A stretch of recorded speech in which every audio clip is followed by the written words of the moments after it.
Baiklah, sekarang kita akan masuk pada sistem pencernaan pada cumi-cumi. Seperti yang kita ketahui, makanan berupa plankton atau makanan kecil lainnya akan masuk ke dalam cumi-cumi dibantu dengan lengan. Maka lengan ini membantu cumi-cumi dalam memasukkan makanannya. Mulut cumi-cumi sendiri terdapat pada lubang kecil di sini.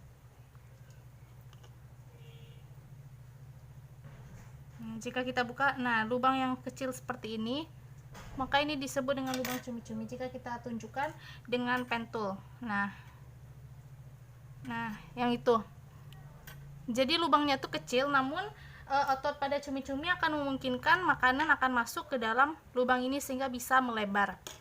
Berikutnya, setelah masuk ke dalam makanan setelah masuk ke dalam mulut, maka makanan akan dihancurkan melalui radula dan pada rahang di dalam di bagian kepala cumi-cumi ini. Inilah setelah kita mengambil dari mulut, inilah yang dinamakan dengan rahang cumi-cumi tadi atau jaws, sangat kecil dan rasanya seperti plastik. Berikutnya kita akan mencoba membuka bagian kepala ini untuk melihat letak faring, letak radulanya. Dan ini adalah bagian yang saya tunjukkan ini.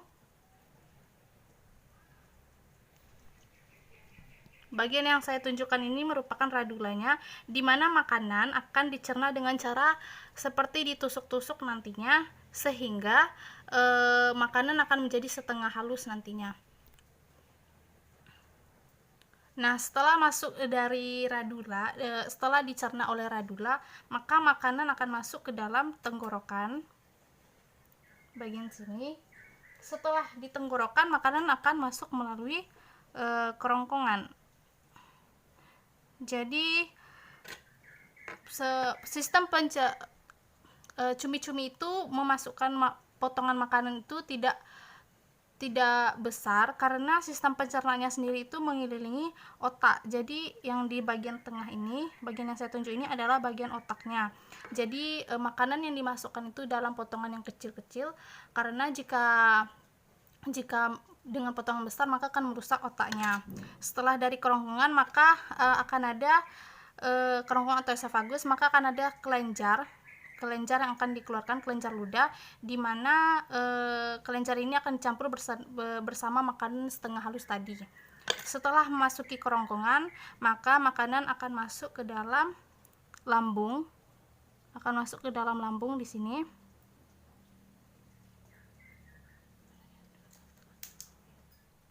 Selanjutnya makanan akan masuk ke dalam lambung, di mana akan terjadi pencernaan enzim sistematik di sini. Berikutnya, setelah memasuki lambung, maka makanan pada cumi-cumi biasanya akan masuk ke dalam sekum, lalu ke dalam usus. Biasanya letak sekum dan usus itu terletak di bagian sini. Pada cumi-cumi terlihat tidak jelas karena cumi-cumi dominan organ-organnya itu berwarna bening atau putih. Jadi usus itu biasanya memanjang dekat sini. Setelah dari usus lalu ke sekum, maka makanan akan dialirkan ke seluruh tubuh dan akan berakhir pada anus. Anus sendiri biasanya terhubung di dekat sifon atau corong di bagian belakang. Baiklah, untuk lebih jelasnya lagi, karena organ pada cumi-cumi sendiri susah untuk diamati, kita akan mencoba ngulangnya lagi menggunakan kertas. Jadi sistem digestivumnya tadi dimulai dari mulut yang terdapat pada bagian kepala tadi yang berupa titik kecil, kemudian dilanjutkan ke jaws atau rahang, kemudian dilanjutkan pada bagian radula yang gunanya tadi untuk menjadikan makanan menjadi setengah halus, dan berikutnya itu akan berjalan ke tenggorokan, lalu akan berjalan ke arah esofagus yang dikelilingi oleh 3 ganglia, dan berikutnya makanan akan diteruskan ke kantong putih yang disebut perut atau lambung pada cumi-cumi. Setelah dicerna secara enzim sistematik, maka makanan akan dialirkan ke usus dan terakhir pada sekum. Dan setelah mengalami penyerapan, maka makanan akan dialirkan ke seluruh tubuh, dan jika makanan tidak dicerna lagi, maka di bagian belakang sini, di bagian belakang organ di sini tadi ada anus, dan kemudian anus akan meneruskan ke bagian corong, dan corong nantinya akan mengeluarkan makanan, dan corong gunanya nanti akan mengeluarkan makanan atau sisa makanan tadi. Sekian dari sistem pencernaan yang dapat saya jelaskan. Terima kasih. Jadi ini anusnya. Maka makanan akan keluar dekat anus, lalu akan tersalurkan lagi ke dalam sifon, dan sifon akan mengeluarkan sisa makanan yang tidak digunakan, yang tidak dicerna atau tidak digunakan lagi. Mungkin sekian dari sistem pencernaan cumi-cumi. Terima kasih. Baiklah, berikutnya kita akan melihat sistem digestivum atau pencernaan pada belalang. Maka yang pertama kali kita lakukan adalah memotong bagian-bagian kaki dan sayapnya yang gunanya untuk membantu kita pada praktikum nanti. Maka kita akan menggunting dulu bagian tungkainya.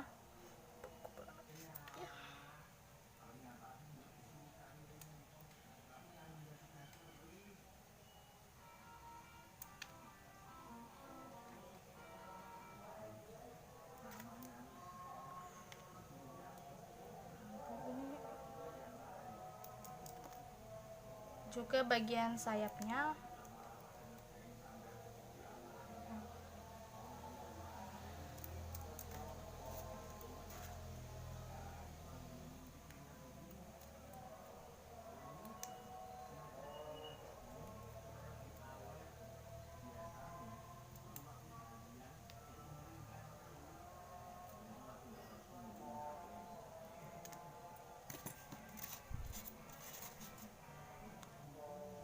Kemudian kita akan menggunakan pentul untuk menancapkan belalang.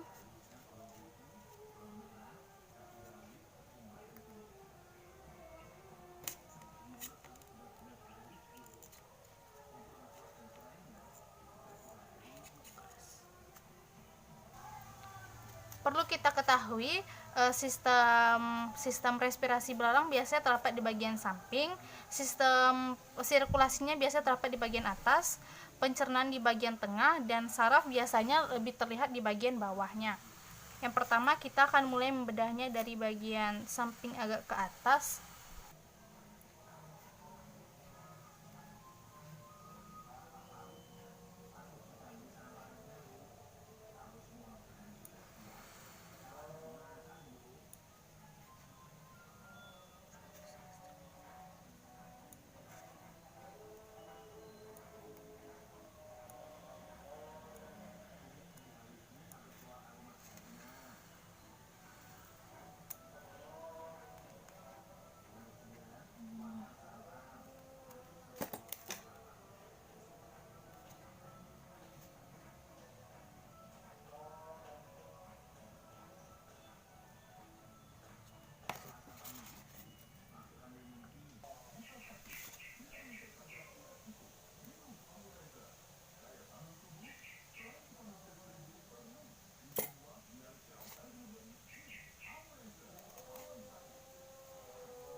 Nah, inilah yang telah dibedah tadi.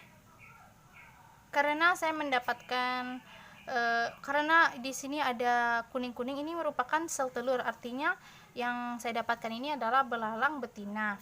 Dibuktikan juga dengan ada ovipositor di bagian ujung tubuhnya ini tadi. Maka karena kita ingin melihat sistem pencernaan atau digestifum, kita terlebih dahulu membuang bagian sel telur ini tadi.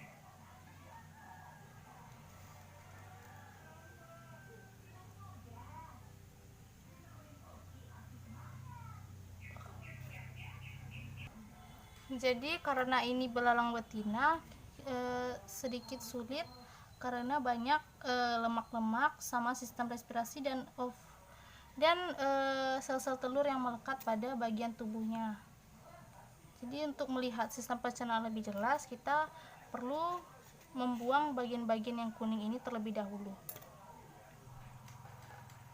Nah, sistem digestifum belalang sendiri dimulai dari bagian mulut, kerongkongan, tembolok, empedal, lambung pengunyah, kemudian lambung, usus, rektum, dan anus.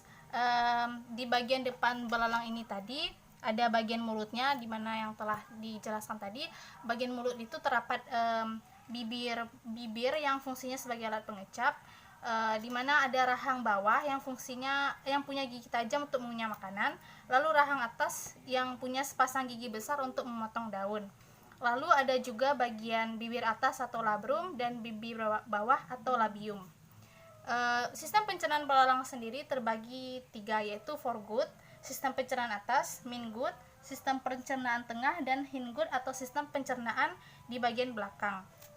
Jika kita perhatikan, bagian foregut itu biasanya terdapat di bagian kepala ini tadi, di mana terdapat mulut, kemudian di belakangnya ada faring, kemudian esophagus, tembolok, dan gizzard atau penggiling makanan. Mulut fungsinya sebagai pencernaan mekanis, lalu makanan akan dialirkan ke faring, kemudian ke esophagus atau kerongkongan, dan sebelum dia pergi ke lambung, maka makanan biasanya disimpan atau ditembolok, yang fungsinya itu karena belalang itu kebanyakan memakan daun-daunan sendiri mengandung selulosa, di mana bagian selulosa ini biasanya lebih sulit dihancurkan, jadi diperlukan tembolok untuk mencernanya agar lebih halus lagi dan masuk ke lambung. Dan di sini adalah bagian foregut tadi, bagian atas. Saya akan tunjukkan dengan pen tool di sini. Maka di sini adalah bagian foregutnya. Kemudian kita akan beralih ke bagian midgut atau lambung dengan 8 pasang gastrikaeka, kantung berbentuk kerucut yang menghasilkan enzim, dan terjadi tempat penyerapan makanan. Di belakang midgut akan ada pylorus atau pangkal tabung Malpighi yang fungsinya untuk penyaringan air serta nutrisi-nutrisi yang terlarut di dalamnya. Di sini. Kemudian di bagian belakang sini ada sistem pencernaan belakang atau yang disebut dengan hindgut.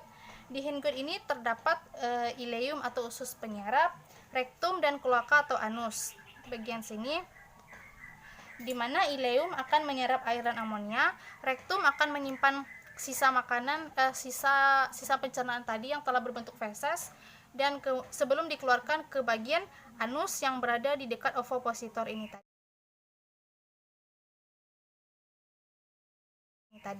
Jadi urutan sistem digestifum pada belalang tadi ada pada mulut, masuk ke faring, lalu ke esophagus atau kerongkongan, kemudian ke tembolok, disimpan sementara ke tembolok, kemudian ke lambung, lalu ke pangkal tabung Malpighi, kemudian ke bagian ususnya, lalu ke rektum, dan kemudian kloaka atau anus.